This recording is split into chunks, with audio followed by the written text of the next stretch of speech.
او مرنے والے کہاں گئے تیرے بنگلے، تیری جائیدادیں، تیری زمینیں؟ کہاں گیا وہ غرور جس پر تو فخر کرتا تھا؟ کہاں گئے وہ نوکر چاکر جو تیرے ایک اشارے پر دوڑ کر آتے تھے، لبیک کہتے تھے؟ آج تو اکیلا ہے، نہ تیرے ساتھ تیری دولت ہے، نہ تیرے ساتھ تیرے دوست ہیں، نہ تیرے ساتھ وہ رشتہ دار ہیں جن کی خاطر تو نے اپنے رب کو بھلا دیا، نہ تیرے ساتھ وہ بیٹے ہیں جن کے لیے حلال و حرام کی تمیز کیے بغیر کماتا رہا، اپنے رب کو ناراض کرتا رہا۔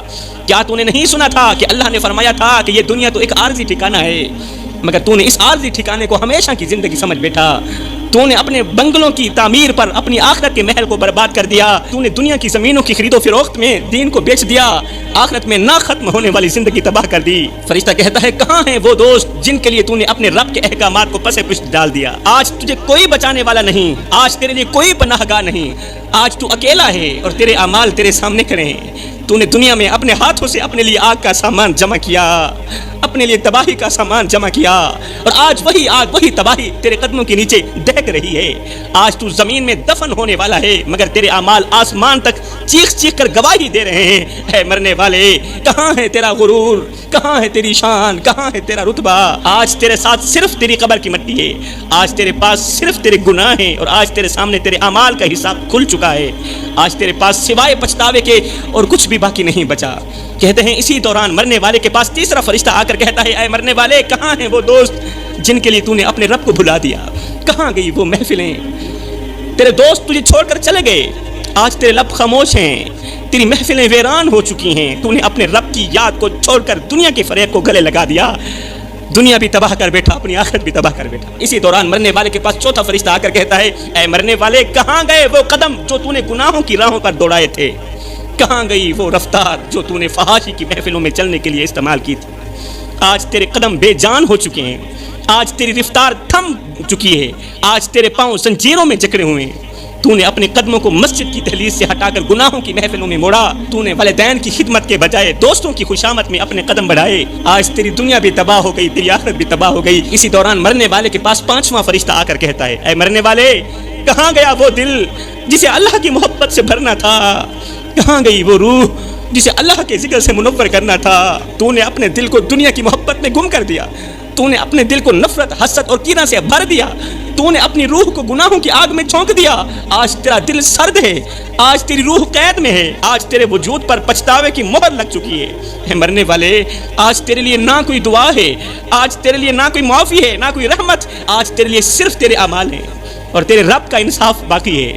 اب میں جوانوں کو کچھ کہنا چاہتا ہوں، اے میری قوم کے نوجوانوں، اپنی آنکھیں کھولو، ہاتھ جوڑ کے عرضی کر رہا ہوں، اپنی آنکھیں کھولو، یہ زندگی کے لمحے تمہارے اور میرے لیے غنیمت ہے۔ انہی لمحوں میں کچھ کر لو، انہی لمحوں میں کچھ اکٹھا کر لو۔ قبرستان کی مٹی 5 گنہگار لوگوں کو بد دعائیں دیتی ہے، 5 گنہگار لوگوں پر لعنت کرتی ہے، گالیاں دیتی ہے، اور ایسی بد دعائیں دیتی ہے کہ ان کی روحیں بھی تڑپنے لگتی ہیں۔ آخر وہ گناہ کون سے ہیں جو اس قدر خطرناک ہیں کہ قبرستان کی مٹی بھی انہیں برداشت نہیں کر پاتی؟ پوچھا گیا حضرت آخر وہ کون سے لوگ ہیں اور وہ کون سے گناہ کرتے ہیں؟ فرمایا پہلا گنہگار وہ ہے جو مسلسل شراب پیتا رہتا ہے اور بغیر توبہ کے مر جاتا ہے۔ قبرستان کی مٹی ایسے شخص پر لعنت بھیجتی ہے، بد دعائیں دیتی ہے جو ساری زندگی شرابیں پیتا رہا اور پھر بغیر توبہ کے مر گیا۔ اس کی قبر چیخ کر کہتی ہے اے شرابی، کیا تجھے نہیں معلوم تھا کہ شراب ہر برائی کی جڑ ہے؟ کیا تو نہیں جانتا تھا کہ شراب انسان کی عقل کو تباہ کر دیتی ہے؟ شراب انسان کو انسانیت کے درجے سے گرا دیتی ہے، اسے حیوانوں سے بھی بدتر کر دیتی ہے۔ اے شرابی، تو نے دنیا کی رنگینیوں میں مست ہو کر اپنے رب کو بھلا دیا۔ جوانوں خدا رہا، سب کچھ کرنا مگر شراب کے قریب نہ جانا، کیونکہ یہ وہ زہر ہے جو انسان کو بے غیرت بنا دیتا ہے۔ شراب انسان کو بے غیرت بنا دیتی ہے، دلہ بنا دیتی ہے، اور بے غیرت انسان کے ساتھ اللہ تعالیٰ سخت نفرت کرتا ہے۔ اللہ تعالیٰ کی ایسے انسان سے جنگ ہے۔ حلالی ماں کے حلالی بیٹے شراب نہیں پیا کرتے۔ یہ وہ لعنت ہے جو انسان کی عزت کو خاک میں ملا دیتی ہے، انسان کے رتبے کو زمین پر گرا دیتی ہے۔ شراب انسان کی آنکھوں کو اندھا کر دیتی ہے اور ماں اور بیوی کے درمیان فرق ختم کر دیتی ہے۔ اللہ اکبر۔ یہ تو ہو گیا پہلا انسان جس پر قبر کی مٹی لعنت بھیجتی ہے، بد دعائیں دیتی ہے۔ دوسرا انسان وہ ہے جو والدین کو دکھ دیتا ہے، جو ماں باپ کو دکھ دیتا ہے، ان کی نیندیں حرام کر دیتا ہے، بوڑھے باپ کے سامنے ہاتھ اٹھاتا ہے۔ قبر کی مٹی ایسے نوجوان پر لعنت بھیجتی ہے جو اپنے ماں باپ کو رلاتا ہے، جو نوجوان اپنے ماں باپ کو دکھ دیتا ہے، درد دیتا ہے۔ جوانوں یاد رکھو، ہر ایک گناہ کی معافی ہو سکتی ہے مگر والدین کا دل دکھانے والے گناہ کی معافی نہیں ہو سکتی۔ اے نوجوان، اگر تو نے ماں باپ کی دعاؤں کو بد دعاؤں میں بدل دیا تو جان لے تیری قبر کی مٹی تجھے سکون دینے کے بجائے تجھے لعنتیں دے گی۔ تو زمین میں دفن ہو جائے گا مگر تیری روح تڑپتی رہے گی، کیونکہ ماں باپ کے دل کو زخمی کرنے والا کبھی سکون کی نیند نہیں سو سکتا، ماں باپ کے دل کو زخمی کرنے والا کبھی سکون نہیں پا سکتا۔ وہ مر بھی جائے تو اس کی قبر کی مٹی اس کے گناہوں کو بیان کرتی رہے گی اور اسے شرمندگی کی دلدل میں پھنساتی رہے گی۔ اے نوجوان، آج بھی وقت ہے، اگر ماں باپ ناراض ہیں تو جلدی کر، وقت ضائع مت کر، اپنے ماں باپ کے قدموں میں گر جا، ان کے پاؤں چوم لے، ان کے آنسو پونچھ لے، ان سے دعائیں لے لے، ورنہ یاد رکھ قبر کی مٹی تیرے گناہوں کی گواہی دے گی اور اس دن تجھے کوئی بھی بچانے والا نہیں ہوگا، کوئی بچانے والا نہیں ہوگا۔ تو دنیا میں تو ویسے ہی برباد ہو گیا، آخرت میں بھی برباد ہو جائے گا۔ اب بات کرتے ہیں تیسرے گنہگار انسان کی۔ تیسرا وہ گنہگار انسان ہے جو شرک کرتا ہے، ہاں اللہ کے ساتھ کسی کو شریک ٹھہراتا ہے۔ وہ اپنی زبان سے اللہ کا نام لیتا ہے مگر دل میں دوسروں کی پوجا کرتا ہے۔ جب خوشی کا وقت آتا ہے تو شرک کا لفظ زبان پر نہیں آتا، اور جب مصیبت آتی ہے، پریشانی آتی ہے تو اللہ کے دروازے کو چھوڑ کر غیروں کے دروازے پر جا کر بھیک مانگتا ہے، ہاتھ پھیلاتا ہے، اپنے رب کے دروازے کو بھول جاتا ہے۔ وہ اپنی حاجات کے لیے اللہ کو چھوڑ کر پتھروں کے آگے جھکتا ہے، اللہ کے ولیوں کی قبروں کے آگے جھکتا ہے، سجدے کرتا ہے، مدد مانگتا ہے، قبروں پر جا کر سجدے کرتا ہے، بجائے فاتحہ پڑھنے کے ان سے مدد مانگتا ہے، مردوں سے فریادیں کرتا ہے، مٹی سے فریاد کرتا ہے۔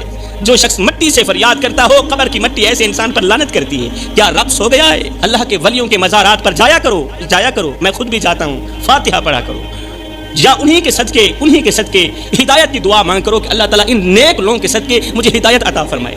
ایسے نہ کہا کرو بابا جی یہ بھی دے دو وہ بھی دے دو، یہی تو شرک ہے، اسے کہتے ہیں شرک۔ اللہ اکبر۔ چوتھا گنہگار انسان جس پر قبر کی مٹی لعنت بھیجتی ہے، یہ وہ شخص ہے جو اللہ کی نعمتوں کی ناشکری کرتا ہے، جسے اللہ نے صحت دی مگر وہ گناہوں میں ضائع کر دیتا ہے، جسے رزق دیا مگر وہ فضول خرچی میں لٹا دیتا ہے، جسے عزت دی مگر وہ تکبر میں گم ہو جاتا ہے۔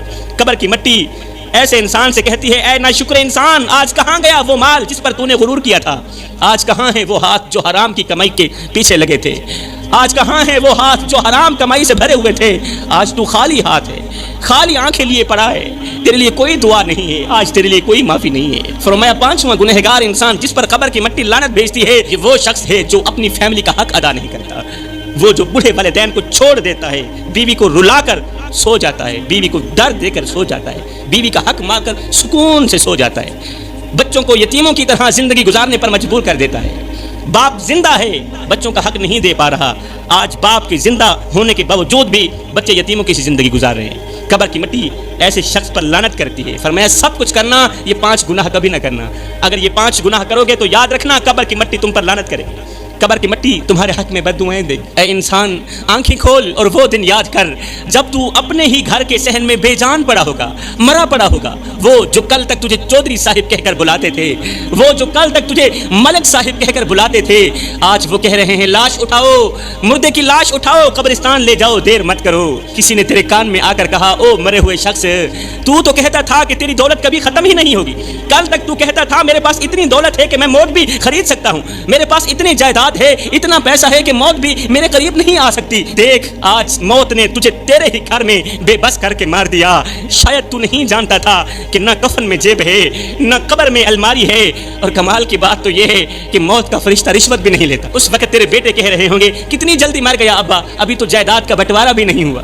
تیری بیٹی اپنے ننھے ہاتھوں سے تیرے بے جان ہاتھ کو ہلاتی رہے گی، بے جان جسم کو ہلاتی رہے گی اور کہے گی ابو سب کہہ رہے ہیں تو مر گیا ہے، نہیں نا، یہ جھوٹ بول رہے ہیں نا، تو نہیں مر سکتا، تو نے وعدہ کیا تھا کہ میں اپنی بیٹی کے ساتھ ہمیشہ رہوں گا۔ ابا لوگ کہہ رہے ہیں کہ آج تیری بیٹی یتیم ہو گئی، ابا لوگ کہہ رہے ہیں آج تیری بیٹی یتیم ہو گئی ہے، بس ایک بار اپنی آنکھیں کھول کے اتنا کہہ دے کہ بیٹی تیرا باپ زندہ ہے۔ تیری بیٹی کہے گی ابا اٹھو نا، تو نے کہا تھا کہ میں تجھے گڑیا لے کر دوں گا، ابا اٹھو نا۔ ہائے اس وقت ارد گرد کے لوگ کہیں گے نہیں بیٹی، ابا مر گیا ہے، اور مرنے والے کبھی اٹھتے نہیں ہیں، تیرا باپ کہاں ہے، تیرا باپ تو مر گیا ہے۔ اے بندے جب تو مر جائے گا، وہ بیوی جس سے تو محبت کرتا ہے، جس سے تو پیار کرتا ہے، جس کا ایک آنسو بھی تجھ سے برداشت نہیں ہوتا، وہ بیوی خون کے آنسو بہا کر کہے گی او میرے سرتاج، آج میرے بالوں میں مٹی کیوں بھر گئی، آج لوگ مجھے بیچاری کہہ کر کیوں پکار رہے ہیں، تیرے جسم کو کیا ہو گیا ہے، یہ برف کی طرح کیوں ٹھنڈا ہو گیا، آج میری مانگ کا سندور تیرے جنازے کی مٹی میں کیوں مل رہا ہے۔ ہائے پھر کیا ہوگا، تیرے جنازے کو 4 کندھوں پر اٹھا لیا جائے گا۔ اس وقت لوگ کہیں گے یہ وہی ہے نا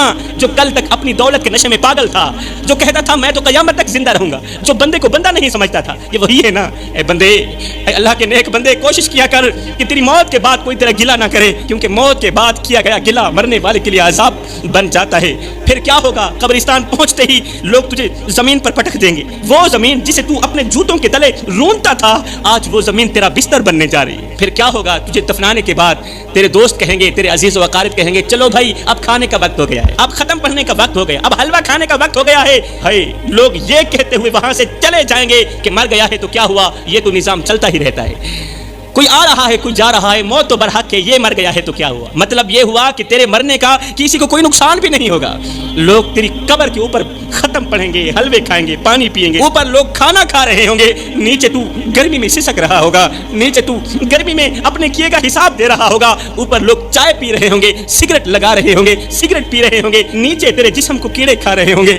اے بندے نماز پڑھ اس سے پہلے کہ تیری نماز پڑھی جائے، قبل اس کے کہ وہ وقت آئے آنکھیں بند ہو جائیں. آج تیرے اور میرے پاس وقت ہے نماز پڑھنے کا، اللہ کے حضور جھکنے کا، توبہ کرنے کا اور آخرت کے لیے کچھ اکٹھا کرنے کا. یا اللہ ہمیں آخرت کی فکر کرنے کی توفیق عطا فرما. اللہ ہمیں جلد از جلد توبہ کرنے کی توفیق عطا فرما. آمین ثم آمین. وما علینا الا البلاغ المبین.